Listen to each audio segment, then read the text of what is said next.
I think give it just a minute to let people, they're just waking up.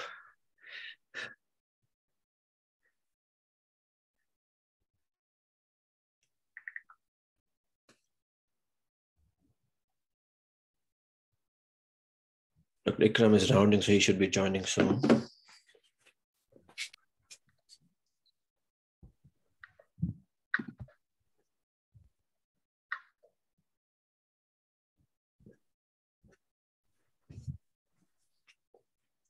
Let me just share this to the Apna group, and we should do it.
All right, I think we can start now. Any other speaker? I don't see anybody else right now. All right, Monis will be taking the first 10 minutes, so we have time. Good morning, everybody in the United States, and in case you're joining from anywhere else in the world, good afternoon and good evening. I'm joining from Pakistan, so it's an evening over here. My name is Gulrez. I am a hospitalist in the Hem-Onc division at Medical College of Wisconsin, and I'll be a fellow coming July at Medical College of Wisconsin in hematology oncology. We will be joined by Monis, who is cardiology fellow at University of Louisville. We will also be joined by a distinct panel of program directors that have been in the field for quite some time and will be giving us a good refresher, good feel about how the fellowship match should be approached, which will be soon upon us because July mid is when the applications go in. We'll be joined by Dr. Suhail Ikram, Dr. Lubna Chaudhary, who's already here, Dr. Ijlal Akbar, and Zainul Abdin. I will let them introduce themselves when we get to their part. But first, we will be asking Monis to kind of like give us a 10 minutes brief about what fellowship match is like, how to approach it, and how to kind of like take it to the best manner. Monis, over to you. Sure.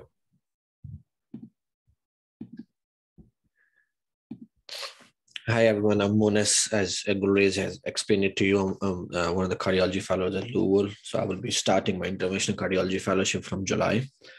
So I will just go quickly over the match stats and the match timeline. So basically in June 8th, when the ERAS will basically open for the July fellowship cycle, and then July 6th, so you guys can start, I think, submitting the applications, but on July 20th, when that's July 20th is kind of a deadline when the program will start reviewing your applications. And then for the December cycle, that's some other fellowships, but mainly for the, I think the main fellowship match is like the July cycle. So for December cycle, the ERAS will start open in November 16th. In the meantime, I think it depends upon start of December when the fellowship match will be announced, and then from December they will start taking the application for the December cycle. So I'm just going to quickly go over some statistics. So I will just only cover a few of the specialties. Just want to tell you how easy and how difficult it is to get matched in these specialties. Let's just take the example of uh, allergy and immunology. So its match rate is 82.8 as compared to cardiology, which last year the match rate was 69.7. So basically, uh, almost 70% of the cardiology. And then we have critical care medicine, whose match rate is 65.2, endocrinology 78.4%, and then coming toward the lowest match rate, which comes with the gastroenterology, whose match rate was 63.3. And then including hemonc, I think in 2021, so 75% of the people were lucky enough to get matched, as compared to ID and nephrology, where it was like 96% and 93%. And then lastly, I will pulmonary critical care. So that match rate was 67.8. So I will just quickly go over the residency timeline, as you guys will be starting a residency from July. So I think the first 6 months are very important in your residency. So that's where you want to build up your reputation. That's where you want to know what you want to do. Someone would go with different frame of mind and end up in a different field. Like just for me, like I wanted to do GI from day one, but then when I did my GI rotation, so I changed my mind. So, but first 6 months to the 12 months, I think that's a very important phase of your residency, where you have to decide what you want to do. So basically, at the end of the first year, you should know which field you want to pursue, because that will be the field in which you will be working for the rest of your life. And then as you decide, after I think after 6 months, hopefully you can start looking for research projects. So mostly you should go to your APD, or you should go to your faculty in the program who are doing some research projects, because definitely in the residency, most of people are not able to start a research project. So definitely you need a mentor. And the mentor in US is very important. Like he can take you he can help you a lot. I think you guys should target of starting a research in your first year, not wait for the second year. And then so you guys already know this ACP conference. I think in PGY2 is the best time when you guys should start going to the subspecialty conferences, because that's where you guys will make a lot of connections. Like for hemonc, there's I think every subspecialty have their own conference. I would highly recommend that you guys should go in second year on the conferences and try to present a poster or anything during that conference. So then when the PGY2 starts, at the end of the PGY2, so like where we are right now, I think at that time you guys should start preparing application, start working on your CV, start working on your personal statement, and you should talk to your APD, you should talk to your PD, what field you want to go in, because he would know a lot of people who from your program who got matched in the last 10 years. So that could be very helpful for you. And then he would know, your programmer, APD or PD would know which attendings would be very helpful for you in writing letters or making phone calls for you. And please approach whoever from wherever you're getting your letters. Please approach them at least 3 months early, because they are so much busy. So a lot of times that happens, the letters did not get uploaded and the application get delayed. So definitely, if you have a local fellowship, that's great. So always always, if you have a local fellowship, that's your best chance to get into. So I would highly encourage, this is the time you should go and meet your local program director. Let's just discuss with him. Let's see how things are. And then he most of the time they would be so they will help you, not even in not your own program, maybe somewhere else as well. But these guys are very, very well connected, because in US, so these specialties are very small, so everyone knows each other. So it's like cardiology people will know each other, hemonc people will know each other, and that matters a lot when you're applying for the fellowship application. Definitely, if you have a research mentor, you should also discuss your personal statement and CV with him. Again, the mentor is very important. It's I would say it's extremely important. And then coming towards a very important thing, letter of recommendation. So letter of recommendation for fellowship applications are like extremely important as compared to residency application. So I think everything I would say depends upon your letter of recommendations. And the most important letter of recommendation is from your program director. And program director letter depends how you have been doing in your residency. So from your daily, how you like depending upon how the evaluations of yours and after every one month. So program director will tell you the detail about you, and that letter I think is the most important letter. And then definitely you should get a letter from your research mentor as well. So and then you guys can get a 2 additional letters from the faculty of your space space like whichever field you're applying to. So one thing which I want to make sure that you guys should get the letters from the people who you really know, because these you need very strong letters. So you cannot afford a generic letter here, because generic letter the program director will easily know this is a generic letter, and then that letter will not help you a lot anything. So just be sure, get to know your attendings, get to work with them, do research with them, and then get very, very strong letters. So these are the few things I would say which matters a lot in your fellowship application. Definitely the program director letter is the first thing, and the other thing is from where you guys are coming.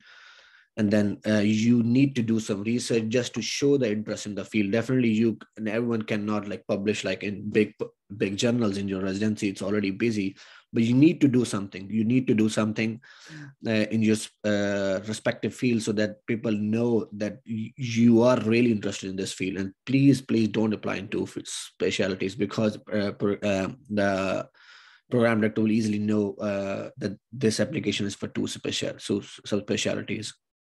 And as I already explained, LORs, connections matter a lot. I think as you will progress through your career, so you will realize how much networking and connections matter. Like even like for a fellowship, for a subspecialty fellowship, for a job, so connections matters a lot. And then I think you make connections by going to the subspecialty conferences, by doing remote research with different mentors. So I would say connections are extremely important. And then of course an excellent mentor, because mentor can help you a lot in doing research, in getting you interviews, because most of the time what happens, if you're working with one attending, let's say if you're working with Dr. Chaudhary, and you might get an interview at some other place, so might be the APD or PD already knows Dr. Chaudhary, who has written a letter for you.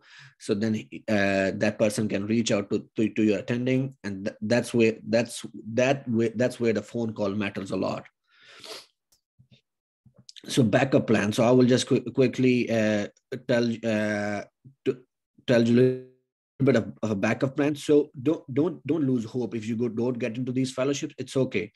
So you will get it. The backup plan, I would just quickly tell, like I also did advanced heart failure fellowship before the cardiology. So you guys can do advanced heart failure or cardiac imaging fellowship.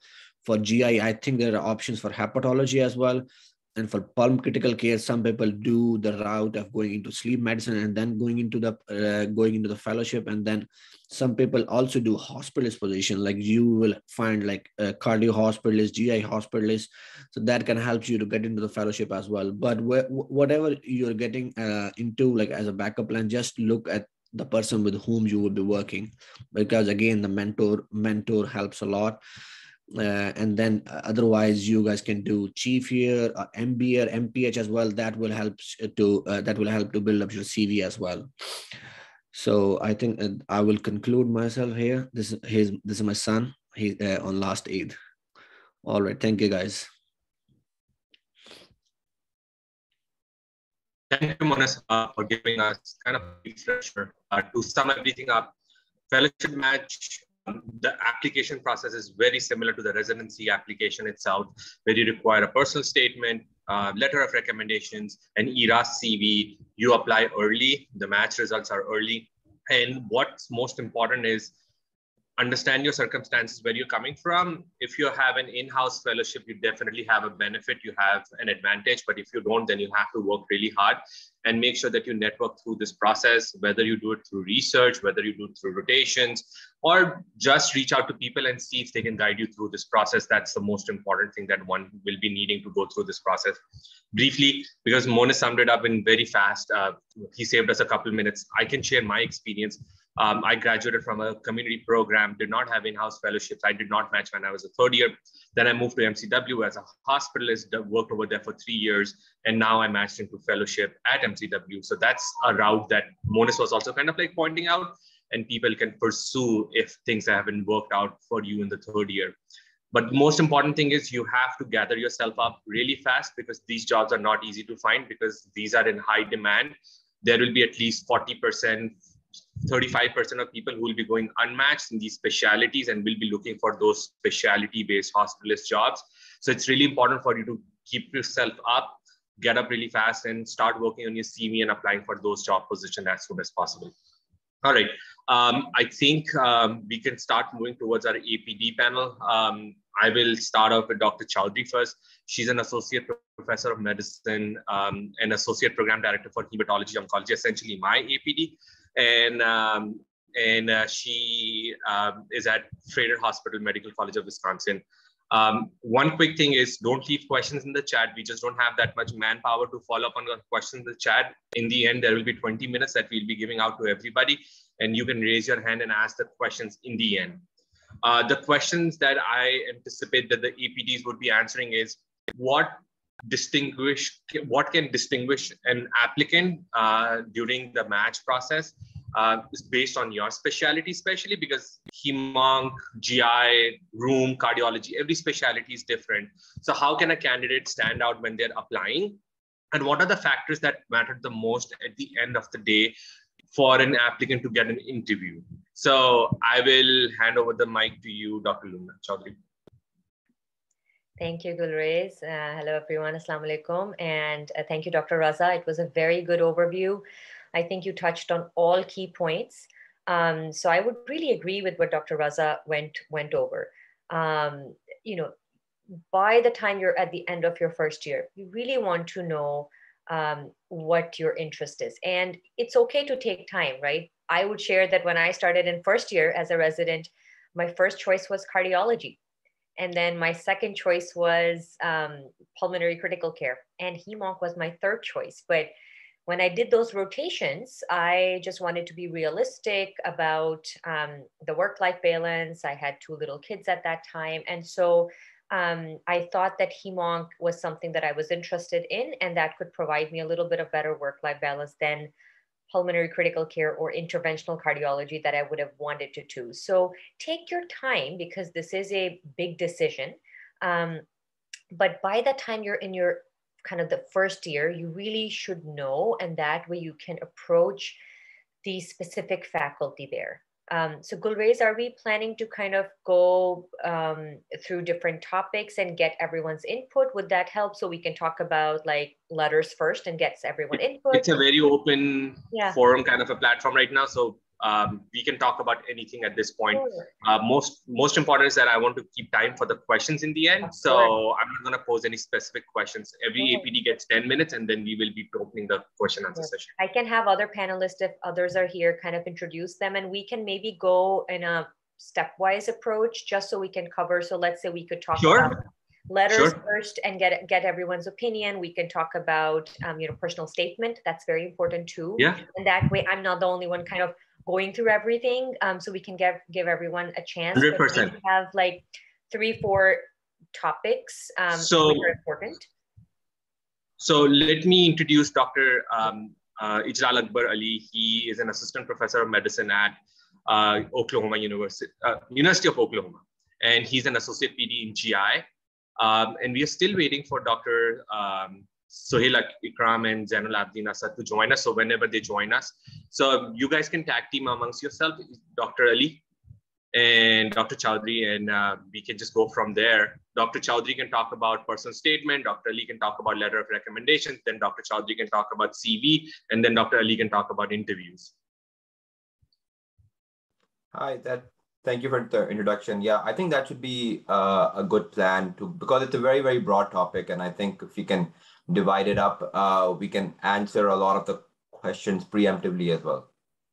Sounds good. So Dr. Chaudhary can talk about personal statement for now. Sure. So personal statements, you know, when we are trying to, it's a very difficult process to identify fellows or potential fellows to interview, right? And so most of the residents who are applying are good residents, right? Occasionally we may have potential red flags where there's a document that is missing or you know, something like that. But otherwise, most residents who are applying are good residents. And so when it comes to us trying to identify which number of fellows to interview, I think personal statement really is one that stands out. So I can give you an example that this past year, especially with us going virtual, more applications were coming in, right? So we had 300 plus applications. We had to choose around 60 to 65 to interview for 13 spots, right? And so honestly speaking, we are very quickly looking at these applications to identify the strong candidates. And one of the kind of the checklist points on our list here is personal statement. And so personal statement needs to be personal, right? It's easy to use kind of generic formats or kind of default language looking into, you know, our internet search, but there has to be something different about it. So you really have to ask yourself when you're writing, why are you applying into HEMONC, right? If I ask you, if I was interviewing right now and I would say, why do you want to do HEMONC? There has to be some reason, and it doesn't have to be a tragedy in your family, right? I see a lot of personal statements where there was a cancer tragedy in the family. And if that is true, that's great. But you have to be honest in your personal statement, right?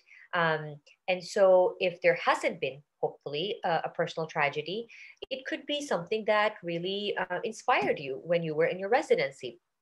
For me, I would say, thankfully, we did not have any personal, cancer-related tragedy, but I was fortunate to work very early on with a breast cancer mentor who inspired me. I really admired his relationship to his patients and specifically the breast cancer population. And so that's what I wrote, that during my residency, I was fortunate to rotate in hematology oncology wards, but specifically in breast cancer clinic.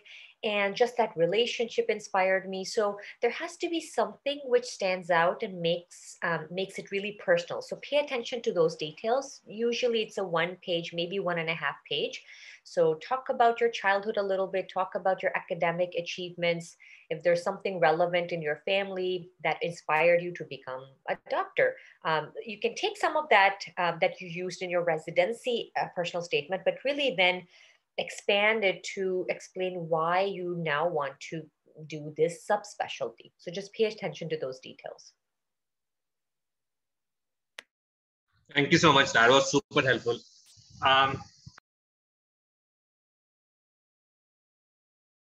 Monis, can you take over? I have a problem over here. Small TD babies walking in. So sure.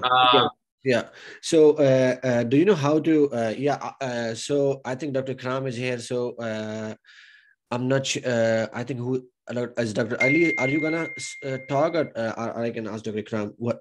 That's up to you guys. I think it's not. Can you hear me, Munis? Yes, Dr. Kram, I can hear you. Yeah, so when I try to start the video, it says you cannot start your video because the host has stopped it.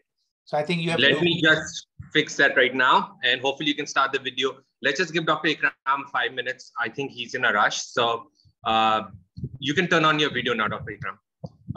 Briefly, Dr. Ikram is a professor of medicine at University of Louisville. He's also the program director for invasive and interventional cardiology. Unfortunately, he's a little bit short of time, so he will go over his part briefly just to tell you about ins and outs about the fellowship process, and then he will be leaving us, which is that's okay. I have kind of put aside my rounding for the time being. Thank you. I'm here. Okay, all right. Munis really wanted me to be here, but I love to be here. Thank you for inviting me. So I've been with University of Louisville for the last about 25 years, first as a house staff and then as a faculty. And I've been a program director since 2007. So we have a very robust cardiology and cardiovascular, and interventional cardiology fellowships along with other fellowships also. So I have had, I missed the first part of the discussion. So exactly tell me so that I can be. So what we are doing is now we are dividing the topics between all the APDs and the PDs. So what Dr. Chowdhury just did, she talked about personal statement. Next, we are planning to talk about the ERAS CV. So if you could just talk about the ERAS CV, any tips, any tricks that you would like somebody to focus on for the fellowship, because fellowship is a little bit different from residency. So people need to be careful how they approach it. And then we will be going to Dr. Ali, who will be talking about letter of recommendation. So we are going step by step for each part of the fellowship application. Okay. Yeah, sounds good. So as you have seen the ARAS application, there's a lot of duplication and there's tremendous amount of confusion, the way the ARAS application is defined. And so the CV is important. So I look at the CV very quickly, because if you have 500 applications to look at, it's really very difficult to spend a lot of time on each application. So CV is a good way to do it because it takes away those confusion that you see in the formatted ARAS application. So as you know that, everything is important. And one thing that I have advised everyone, every applicant, especially for a medical graduate, to show your CV to an experienced mentor or someone who is already in the US medical system. So I can give you my own example that when my wife came, she wanted to do a residency in, and she wrote her personal statement and CV. So although I was a fellow at that time, so I showed it to one of my attendings, her CV, and he said it's needs to be completely changed. So likewise, I get CVs from students and I have offered my services to my medical school and they send me CVs. And I see tremendous room for improvement in those CVs. For example, do not put anything in the CV that you cannot back off. For example, I was looking at a CV and probably it was more of a personal statement that Lubna has mentioned. And you know that 40% of the physicians in the country, not as many are program directors, but are from international medical school. So I know every medical school in Pakistan. I know exactly what the status or the caliber or there's no ratings in medical school. So King Edward people say they have the best medical school. Dow people say the same. So this guy was from Chandka Medical College. And the first statement was, I'm from the best medical school in the country. So don't put those kinds of rash statements because the other person will immediately see that you don't know what you're talking about. So another thing that has improved significantly now is that you have electronic way of doing it. Do not make sure that your spellings are correct. You don't have gaps in the training that people look at why you have 3 years of gap and you're not trying to explain what exactly it is. So be honest. If you're preparing for an exam, write it that I was preparing for an exam. I was getting my resources, financial or whatever. So don't leave anything which is vague. People like to know. Coming to the research, if you are, a lot of time I see, in publication or sent for publication or in process, that means nothing. Unless you have a PubMed ID or citation, you cannot just put 20 publications and say that all are in press or and all that. That means you're not doing it. I had a young gentleman recently I interviewed, and he wrote an article in his bibliography, and I asked him about his study. He didn't even know he was an author. He said, so he had absolutely no idea about that paper. I said, your name is in the paper. So he came over across my desk and looked at my desk and he said, oh yeah, I guess I am on in this paper. So he obviously put his name there and he didn't do anything. So not that, I would totally, but it tells you that that person is not reliable or someone didn't guide him right or didn't. So don't put anything in your CV which which you cannot back up or support. It's, when we're applying for residency, of course, your USMLE scores are important. Some people have asked me, why do we consider USMLE scores anymore when you are applying for a fellowship? Why don't you not take the in-training exam results or all those?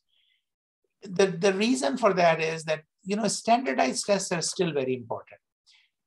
When I am filing or upgrading my program's requirements, one of the things they ask is what my board pass percentage of my fellows is.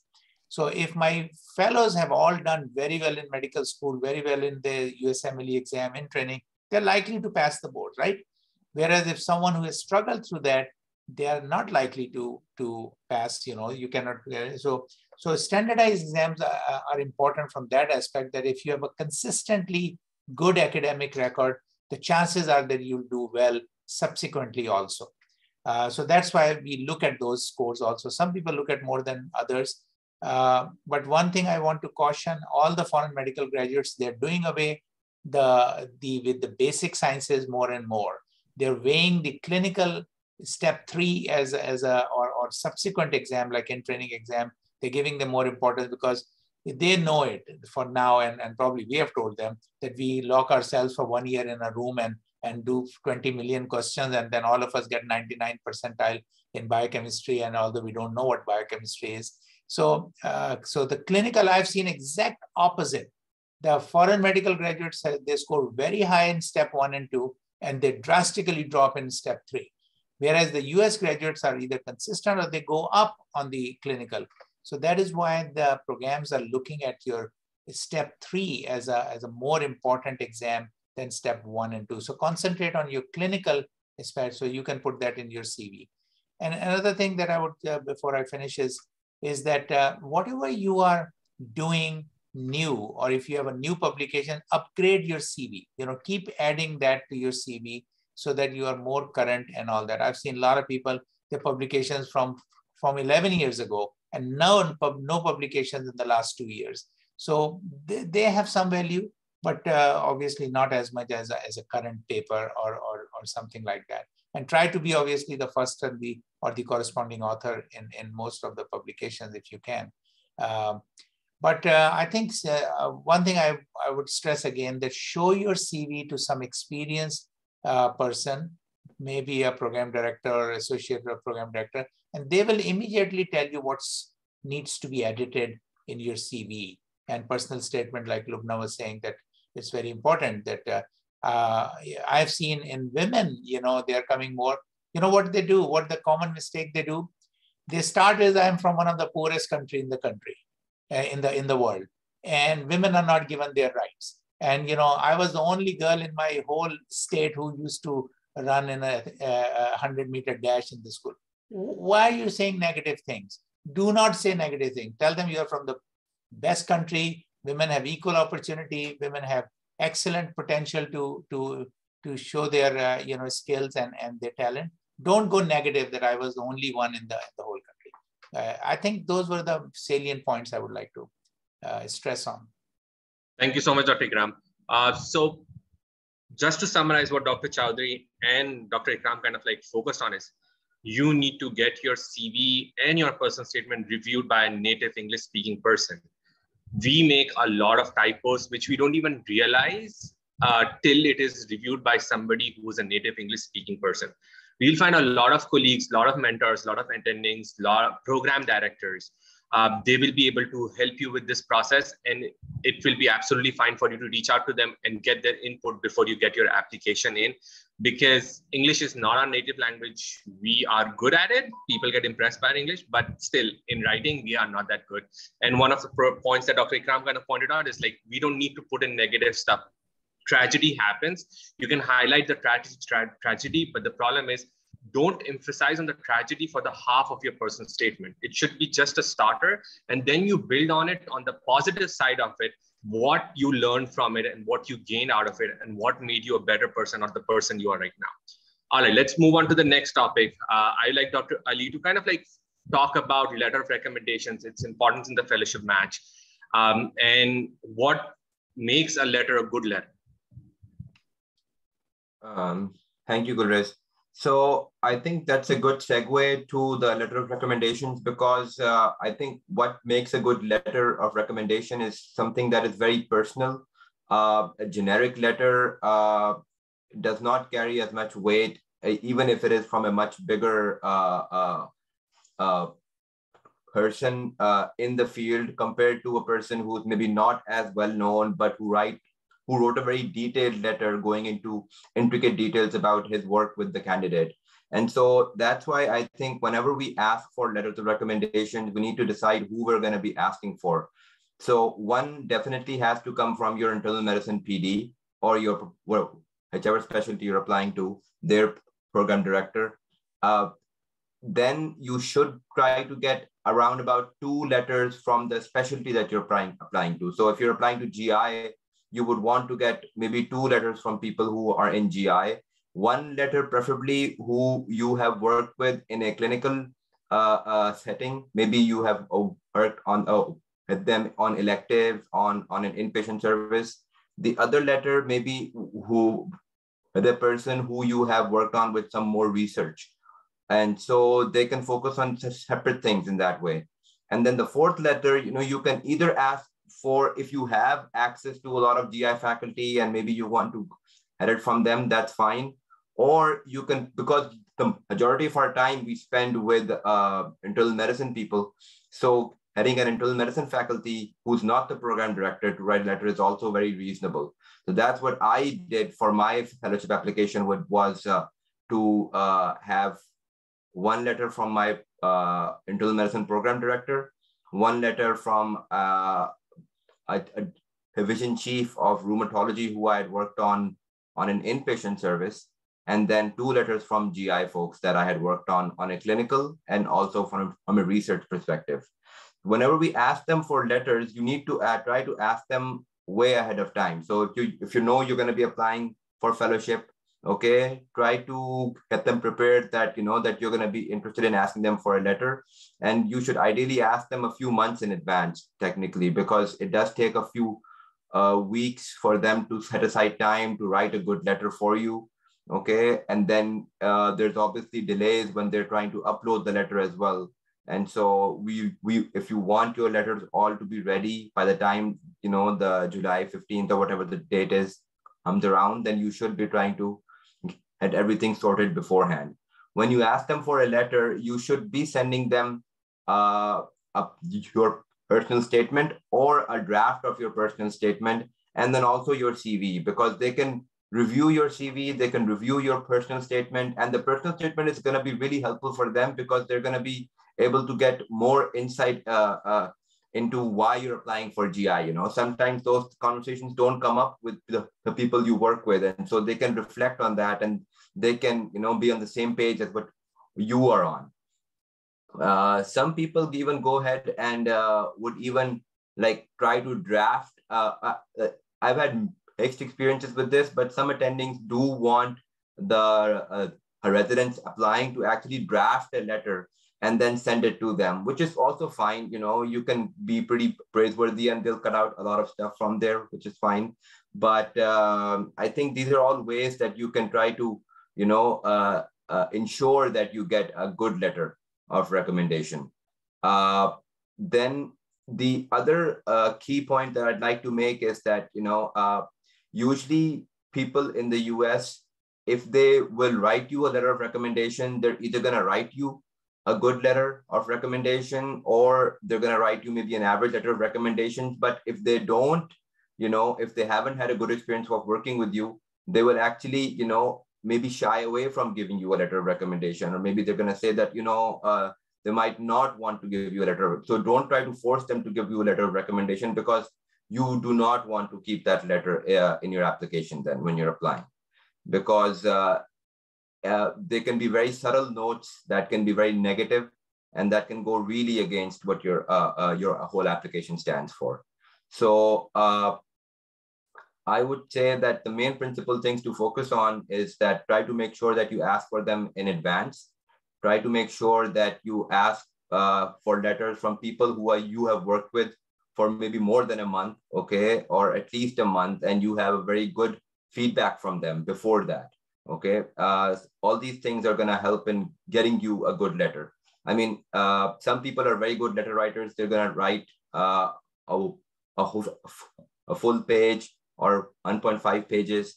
Some people will not give you such a big letter, okay? And so that just depends on where you work and who you work with. So I don't think we have much control over that. Thank you so much. Thank you so much, Dr. Ali. Just to summarize it again, approach the letter writers early. That's the most important thing that you can do for yourself, for which you will, of course, require a draft of your personal statement and your CV. So that means if the match is in July, you might have to start working on these things between March and April. So I just was in the match last year. And what I did is I sat with my chief of the department and I went over the whole process, like just to sit with them and go over like what are the expectations for the fellowship match and will you be able to write me a letter. And at that point is when I raised them up, like, can you also kind of like help me get interviews from other places? Just like, hey, do you have any friends in your program that can get me an interview as well? So it's a very good time. What you should do is you just set up a meeting with them, sit with them, give your CV and your personal statement, and go over the expectations and how they can help you during this fellowship match. So that is one important thing. And any other thing that Dr. Chaudhary or Dr. Ikram kind of like want to shed light on the LOR part before we go forward? I will let Dr. Ikram go first. Go ahead, Luca. Go ahead. No, go ahead, Dr. Ikram. So I agree with Ijlal, all the things that he said. You know, once you go to more advanced fellowships, we want more particulars of that in your letter. So if I am interviewing someone for interventional cardiology, my interest at this point is that what you can do as a, what have you learned? What are your procedural counts? You know, what can you do independently? So I'm going to ask someone that, okay, so you're applying for interventional fellowship. How many CATs have you done? So what I have requested now is that certainly you focus the letter writers to be the cath lab director or the program director and someone who is, again, as I mentioned in the question answers, that I see a lot of letters from people and immediately you can tell that they're from relatives or they're from friends in the private practice who are not university affiliated, who are not in academics, and they are writing because you know them. So that program directors are very experienced and they immediately pick that up. So that is not a good letter. Another thing is that, of course, earlier the better. What I have started to ask or advise my fellows or residents, students is that draft something that you want the letter writer to put in your letter. You can say that, okay, I'm good at this research tool, or I'm good at you know, organizing thing, or I have done quality projects, you know, which are very useful. So those are the things that you can, when someone interviews you, you already are passionate about those things. So they will immediately sense that, yes, you have done this quality project where the radial cath is better than the femoral cath, or, you know, something like that. So I think you have to focus, but be very careful who you ask the letter writer to be. Like Ijlal says, don't push someone if they're trying to avoid you. You know, they will give you a bad letter. I have actually seen a bad letter recently where the letter writer commented that he needs more time to improve. I mean, this is the kind of letter that destroys your application completely. So do not chase someone who is not willing to write a letter, and find out among your faculty, you know, people know who are good letter writers and who are not good writers. I had just briefly, I had two applicants from the same program. So I interviewed one of them and I saw the letter, and there was very, you know, clearly words like extraordinary, industrious, and you know, you can tell that someone is right. When the second person came, he had the exact same letter, exact same paragraph on the same. So I immediately, I said, well, this is the same letter on two different applicants. So it was very, so I called, you know, at once I am in interviewing for interventional fellowship, I call people. I'm not going to rely on your letters alone because no one writes a bad letter, but except this one who did. It was the same letter, practically except few changes. So I called and it was from a very well-known university. So I picked up the phone and I called that person who wrote the letter. And I said, you know, two of your fellows, these are their names. He said, oh yeah, they are both very good. They are excellent and all that. And I said, you wrote a letter for them? He said, yes, I did. So for both of them. Then the second letter writer I called him also because one letter was from one and one was from the other. And I asked him that how could his letter be of the first letter writers? So what happened is that somehow when the applicant, he somehow have access to the letter, he gave that letter to the other one and to see whether this was a lovely letter, probably your mother wrote it or something. The other letter writer copied the same letter and wrote his name and did. So when I asked him, I said, I have two exact same letters and two different applicants. There was a silence on the other end of the phone. And he said, I'm sorry, it's my fault. The applicant is not bad. He's very good. I just didn't have time to write the letter. And I just copied the same letter and asked him to, write it. So he asked the applicant probably to write his own letter. It's dangerous to write your own letter because, what happens is what you think is a highlight of your career may not be a highlight of your career. So it's very risky for you to write your own letter. You can give them a draft of your achievements, of your accomplishment, and tell them that, please, these are the things that I want you to highlight in my letter. And of course, for my specialty, I ask them procedural content. At some programs, they actually resorted to a form now. Okay, you just fill this form for all of them. That, how many first author publications you had in the last 2 years. That's all I need to know. I don't want your 50 publications you did in medical school. So, but be careful when you ask who you are asking. Thank you so much, Dr. Ikram. I want to add just to Dr. Ikram, as we get experience with our fellowship applications, we do see these red flags, right? That can, this type of a mistake can really destroy your application. Another advice would really be, don't be dishonest because, again, just like Dr. Ikram said, write something that you can back up because if you're lying on something, it will, people can recognize that. So, I had a letter, I won't go into a lot of details, but it was a letter and it was for HEMONC and I think it was a personal statement. And it had something like, I was born as a twin and my twin had a cord blood transplant in Pakistan 20 years ago. There's no cord blood transplant in Pakistan 20 years ago, right? And so that was just, I was alerted. I was like, okay, this person is lying, right?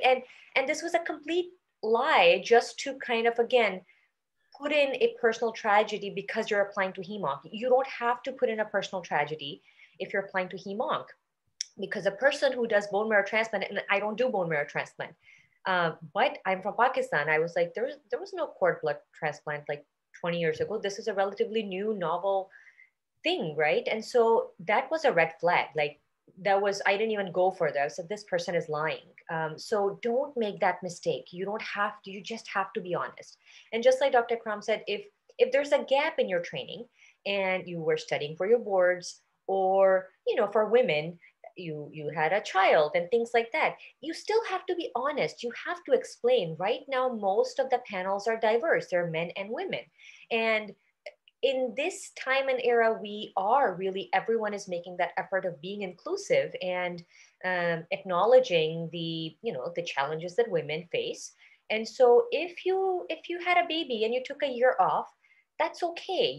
You have to be honest and explain the gaps in your CV with whatever you can rather than really just leaving it vague. So please take care of those things. Thank you so much, Dr. Chaudhary. So one thing that is still left is how to approach a program list. How do you make your program list? So I will leave this question for Raza and Dr. Khan. Dr. Khan is a PGY6 in gastroenterology at, I forgot. University of Texas. Yep. So I will Monis kind of go over it a little bit and then Dr. Khan, because you guys are fellows, fresh. What goes through your mind when you're making your program list? So I think I went through all the program websites. So I did a lot of research. So that's how you basically do the networking as well. So there you find some attendings, there you find some people with whom you have mutual friends. So that's how I think you apply in the fellowship application. When you're applying for the fellowship programs, they're not as strict as while you were applying for the residency. because things will start getting better and better as you progress through your career. So I think I went through all the program websites and made sure that from which I'm applying to. So I like, do they have a lot of IMGs in it? Do they have people from my med school? Do they have people from Pakistan? Do they have people from my residency program? So this kind of stuff. So I will then leave it up to Dr. Zubair Khan. Yeah, thank you for making me the co-host and be the part of the discussion. All of you guys are doing a great job and very informative for the future fellow applicants. So what I think the things have changed in the last couple of years, like when I applied for a fellowship and right now when you the like the how to approach the fellowship, like I have recently seen specifically in gastroenterology, like the role of social media, like in there are a lot of program directors, or there are even the fellowship Twitter handles for the gastroenterology fellowships. So I would encourage all the applicants to like be active on the Twitter front. There's a lot of educational activities that are going on Twitter. And then also there are a lot of program directors, associate program directors, like I know Ijlal is there on the Twitter as well. So you can follow those program directors, associate program directors. You can engage those people, because otherwise it's very difficult to get in touch with like everyone. But now because of this social media and Twitter, it has become a small world. You can easily like follow them, you can engage with them, you can reach out to them, and like in that way you can also start focusing on the programs. Like if you like a program and then you really want to go there, then you can kind of follow the fellowship Twitter handle of that program. You can follow the associate program director and program directors of those programs, and then making a fellowship list. I think like if you are a foreign medical graduate and you are looking to go into a fellowship program, then I think you will have to look at the programs which sponsor J1 visa. Like most of the fellowship program does, but some fellowship program just does it to the limited to the website. Like if you will go into their the current fellows, if they don't have any like a foreign medical graduate in the last 3 years or 4 years, it's very unlikely that they are going to take a foreign medical graduate. But still, I think for the fellowship, like especially for the competitive fellowships, I always encourage the residents or the applicants to apply in all the fellowship programs, like unless there is a fellowship program that you specifically know that you don't want to go into, or you specifically know okay, they have mentioned that they don't take like visa requiring candidates, then you can exclude those. But otherwise, I think for all competitive fellowship programs, you should keep your like options broad. And also in the last couple of years, the fellowship match was kind of like the interviews were virtual. So even if you apply to a lot of programs and then you get a lot of interviews, or so the traveling cost was not there, so it was easy to apply, like to cast a wide net. That's what I would suggest to all the applicants regarding the making the fellowship list or choosing the programs. Thank you so much, Dr. Khan. So that's what I did as well. Firstly, you have to screen for the visa because most of us are visa requiring. So make sure that if you're an H1, the program sponsors H1. If you're an H1, your work becomes literally very less because there are very few programs that sponsor H1 at this point. But if you're J1, a lot of programs sponsored, but then you'll have to go to individual programs and see, do they even accept foreign graduates by seeing their current classes, previous classes. And at times you can apply to those programs as long as you have a contact inside, you know somebody inside who can pull a call for you. Or one more thing that I did is I asked some of my letter writers to actually go on my program list as well and let me know, like, do they know anybody inside those programs who can pull me a call or who can reach out to me? Just put in a word for me. Fellowship matches are much, much more competitive. There are like 35% in major specialties that will be going home back without getting a fellowship spot. So you need to understand it's a very competitive match and we need to be prepared for it. I would like to sum up like 2 more important topics that I would like the APDs to talk about. One is the importance of research, what matters in research. And the third one, last one would be the interview, how to approach an interview. And what are your thoughts? Are we going back to in-person interviews coming year or still going to be virtual? What's the word amongst the PDs? So I would like Dr. Chaudhary and Dr. Ali to kind of like talk about, what did I say? I forgot. Shit. Research and research. Yeah. And then we can talk to Dr. Ikram about interview, how to approach it. And then we can open up the floor for questions in the end for 10 minutes. Sure. So I think an important part of application is research.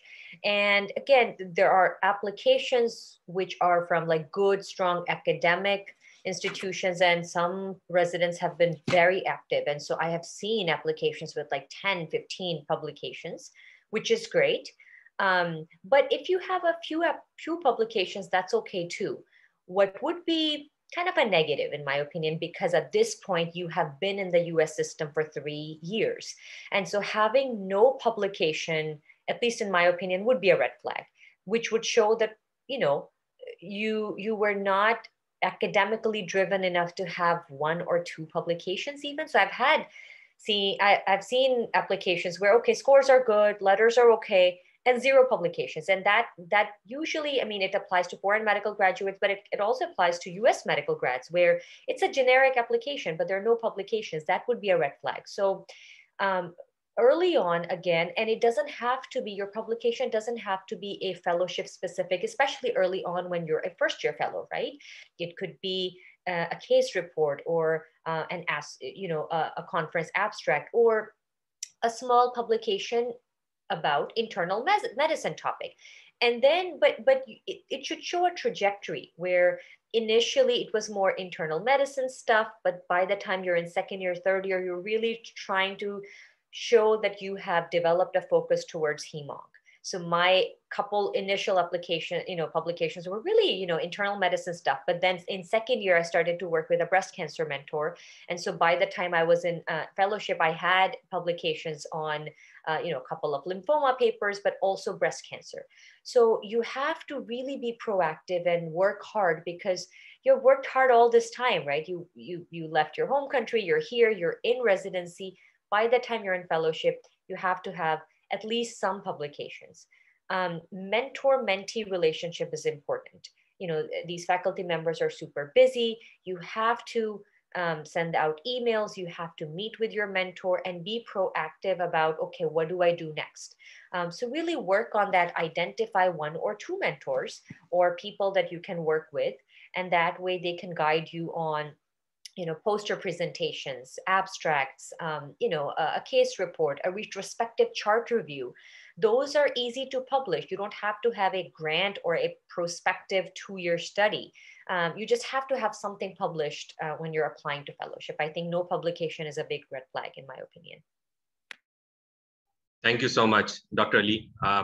And can you also kind of like answer the question, does it matter if it's a retrospective study, case report, or presentations in a conference?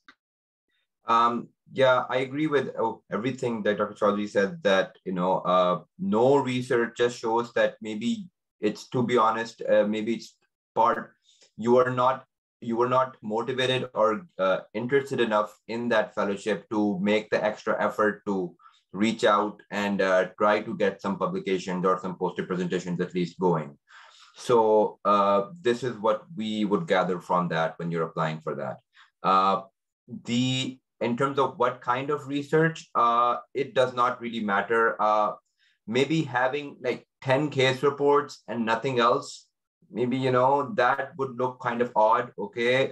Because it's okay if you have 1 or 2 case reports and then you build up on that and maybe you move on to a retrospective chart review or some kind of cross-sectional survey study, etc. That's fine. But if it's only case reports and case series, then really, that person will not be looked upon as well as somebody who has like even just 1 or 2 papers which are good retrospective studies, okay?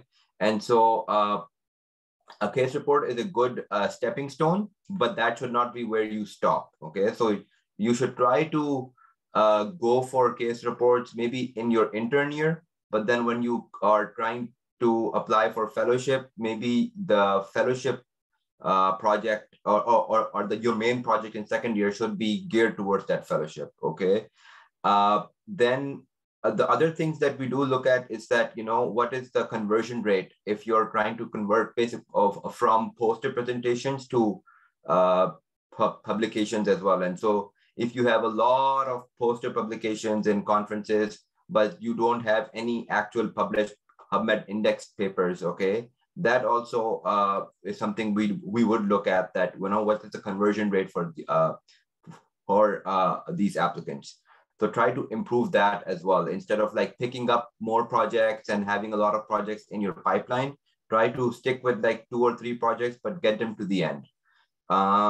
Another point is that make sure you know your role in that project, okay? Because if it's a very complex project, it's a very fancy study about, some complex endoscopy procedure, etc., we won't really be interested to know what the project actually, what is the fine details of the results and how that compares to previous studies and stuff. We'll be more interested to know what you did in that project and, how that basically enhanced your candidacy for the fellowship, or what you gained out of that project.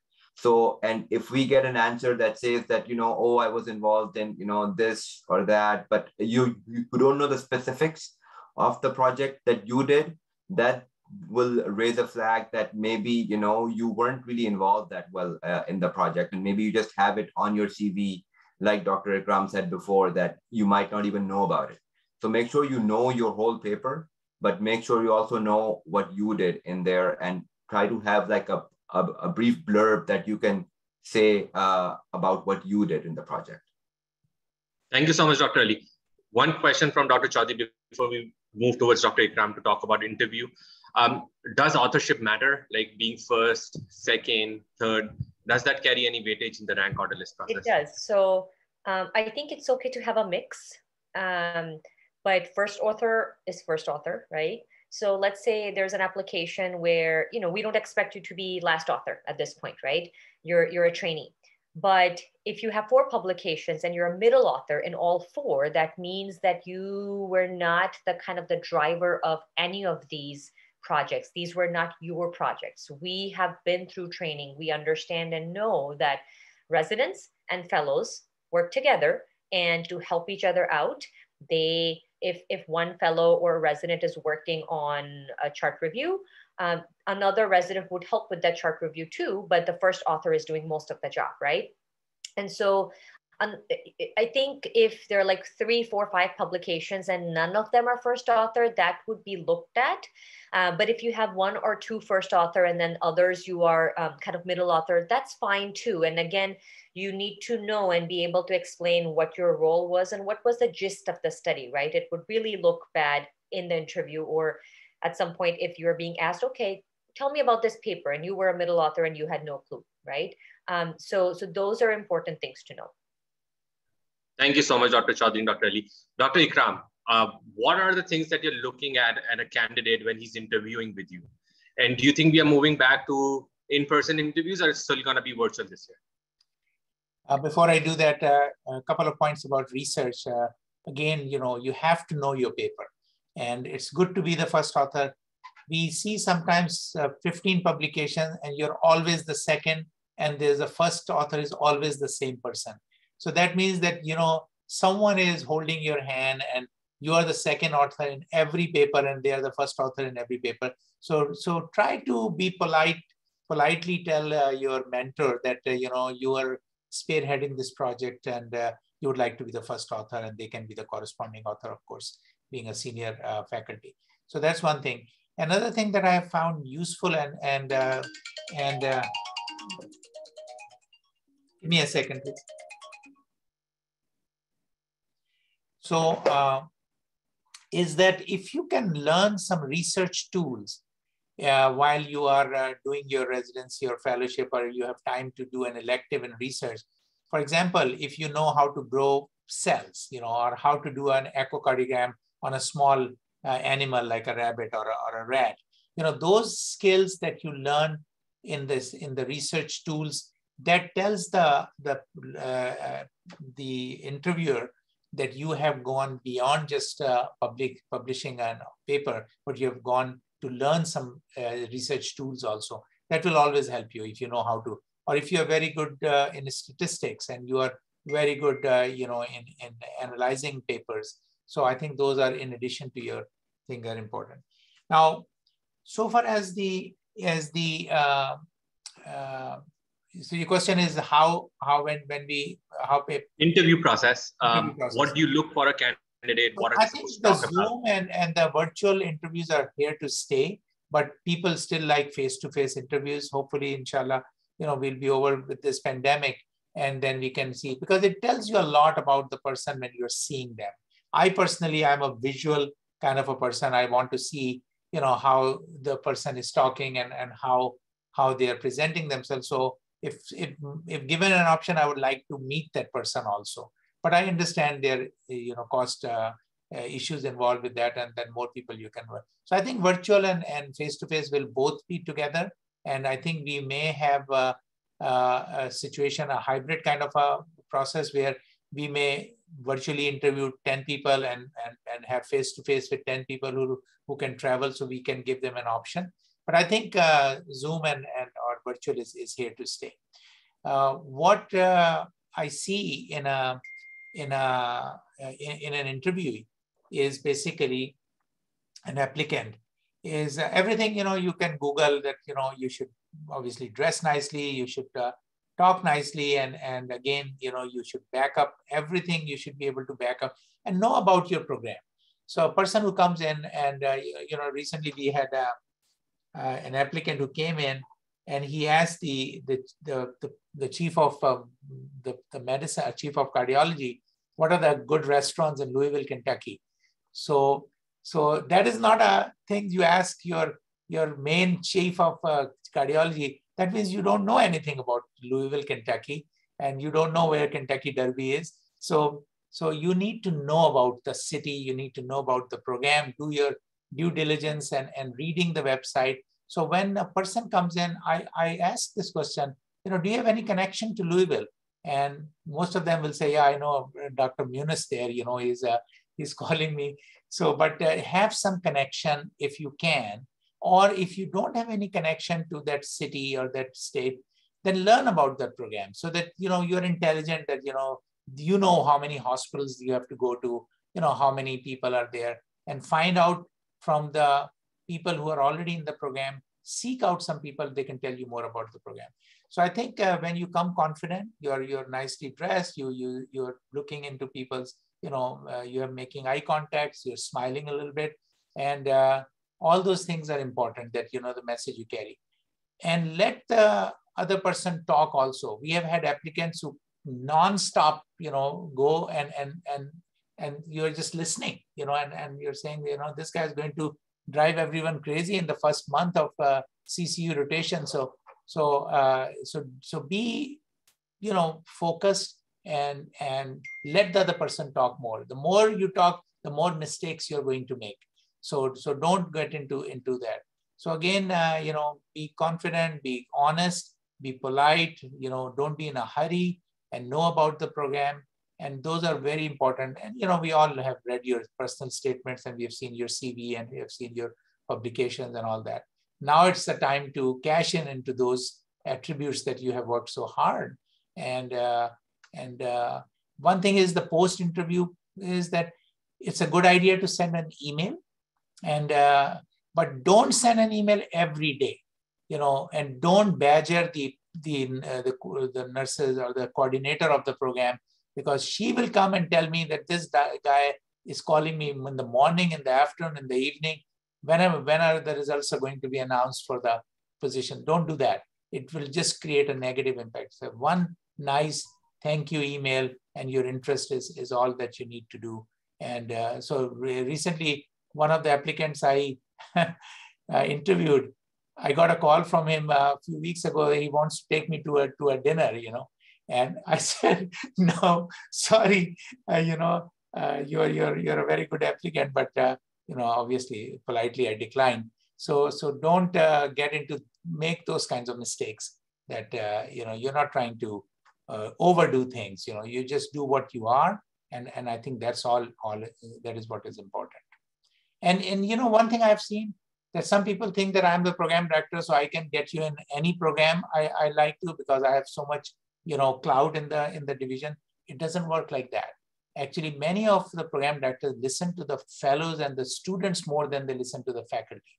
Because as a faculty, I don't want to perceived as pushing another of my colleague in internal medicine or GI, that I'm pushing a candidate, and they obviously will feel embarrassed to confront me if they don't take him. If I go to that, you know, this is the best applicant I've ever seen. So it's better to come from your own colleagues, because I would weigh, if Munis tells me about someone and he knows that, I would interview that person. You know, I have a more chance of interviewing that person than someone who calls me, you know, from another area. So it's a code of conduct in the faculty, that you don't want to push or embarrass another faculty member.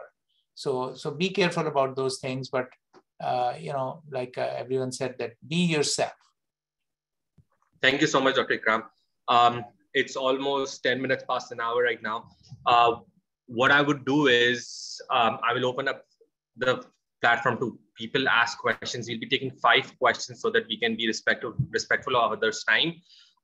If you could raise your hand, ask a question, introduce yourself, and then we'll just go from there.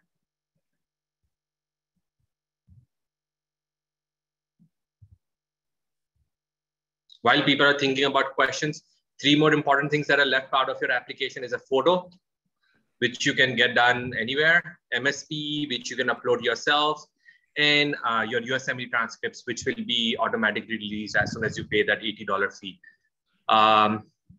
Yeah, I just want to make one other point. So I know an example, like someone who was applying for one specialty, and he got a letter from one of the attendings, and that attending gave him the generic letter in which the specialty was different, and then his application was like he had to explain this thing to everyone in his interview. So be careful.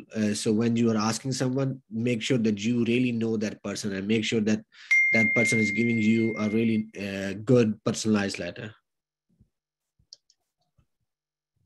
Thank you so much. All right, looks like there is no questions that are coming up, which makes me feel we did a good job. 30 seconds, Dr. Ikram, Dr. Ali, Dr. Chowdhury, to kind of like sum up the session. I'll start off with Dr. Chowdhury because she unmuted herself. Yeah, Gulrez, actually, I think there were a couple of repeated questions, which I think we may not have addressed. I think the question was residents who are more in the community setting, you know, how can they really improve the research aspect and have a strong application? I can kind of give my input on that when we are reviewing applications, we identify and acknowledge that, okay, this is a big academic center application versus this is from a community center. And so our expectations are a little bit different. We don't expect 10, 15 publications, but you still want to, if you're in a community setting, you still want to really approach people and work on whether it's 1 or 2 projects that you can. The other thing that helps, if you really have no mentorship, I've had a few applications which were really purely from community, and they just was community based, and it was not a very academic or research-oriented place. But that applicant was then savvy enough to really attend a couple of those subspecialty conferences. Like for HEMONC, we have ASCO, we have San Antonio Breast, we have ASH.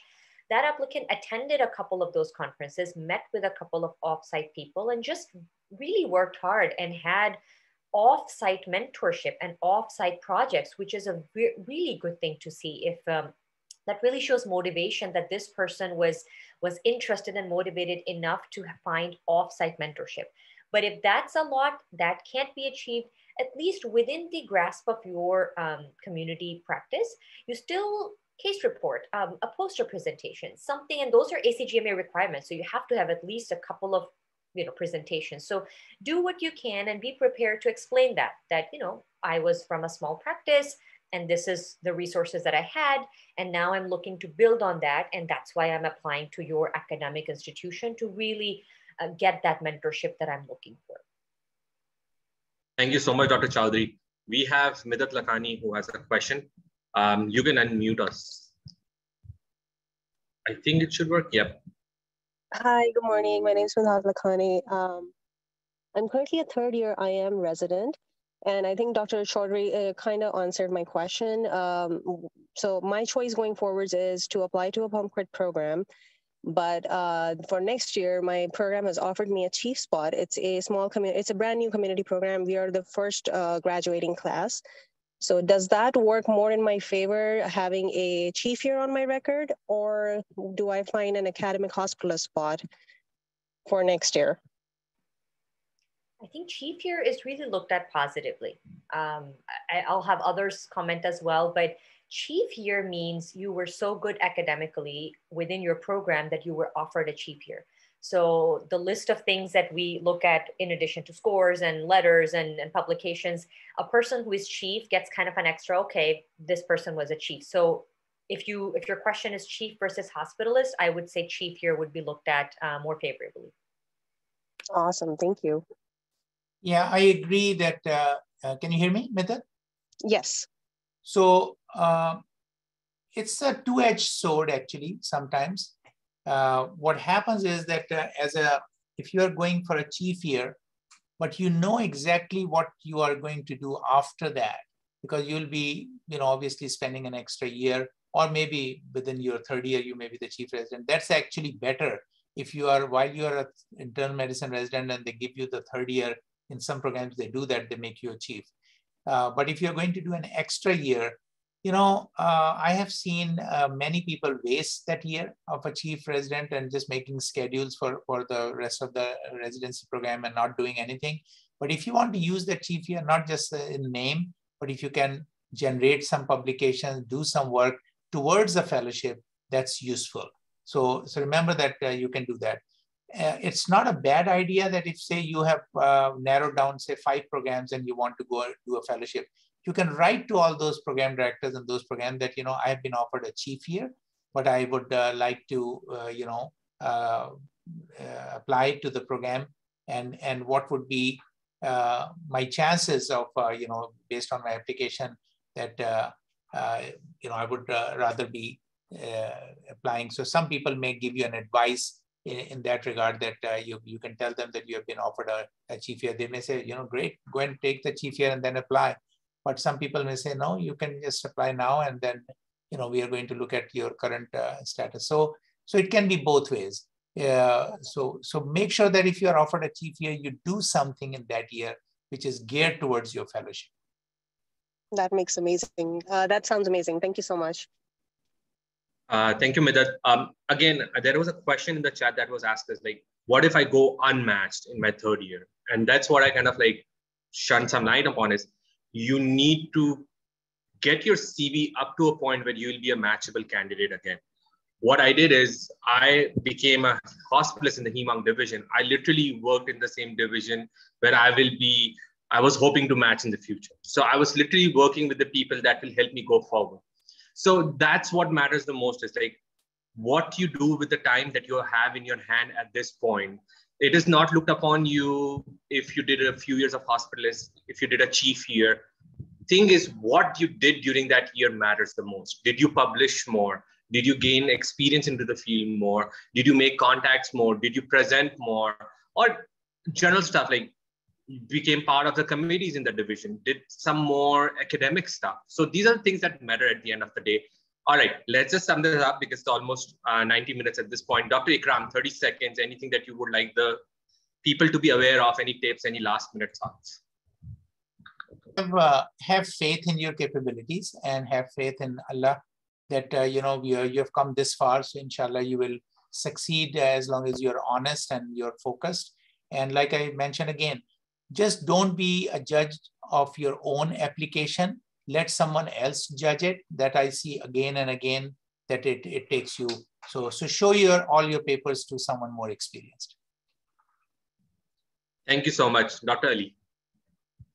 Yeah, I think I haven't come across anybody in the US so far who really wanted to get into a specialty and was not able to, you know. I think I've seen many stories, or I've met many people who graduated many years ago, but then kept working in an academic position, or kept doing research remotely.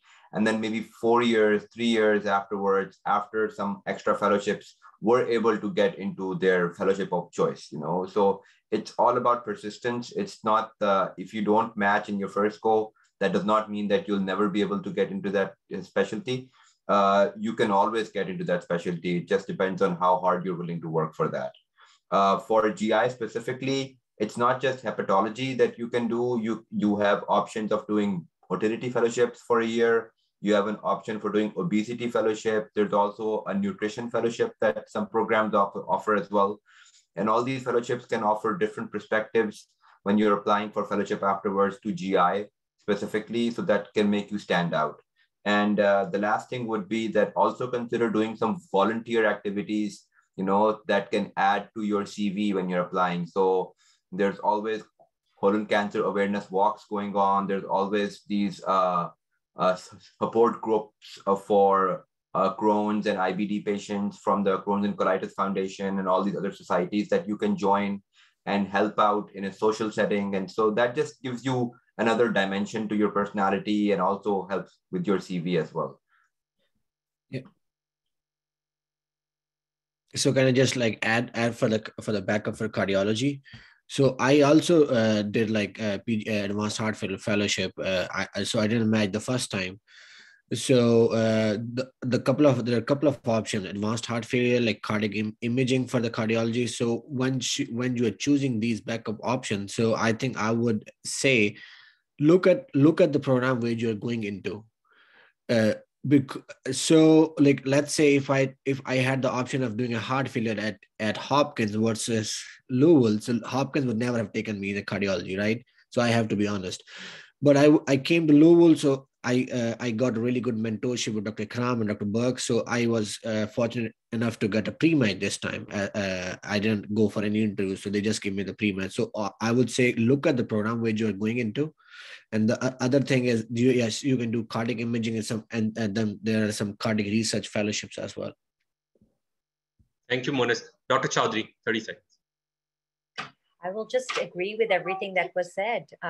You know, you've come this far, you know, just work hard and be motivated, and preemptively really start identifying these checklists, few publications, good interview skills, dress nicely, don't ramble on. When you've had an interview, that means your application was good enough. So now is the time to really just sell yourself, but be respectful of other person too. If we're able to just go over one question, that's not good enough, right? So don't ramble on, but just, you know, and again, if it doesn't happen the first time, that's okay. You know, achieve here, other fellowship, you know, like that was mentioned, or hospitalist, all of those are very good options to really stay in the field and work hard and make connections. So good luck to everyone. All right, thank you so much, everyone, for your time. We have taken way above an hour that was allocated to us. It was a pleasure having you all over here, and see you soon, maybe in a next webinar. Thank you. Goodbye. Thank you. Thank you, everyone. Thank you. Thank you. Bye-bye. Thank you.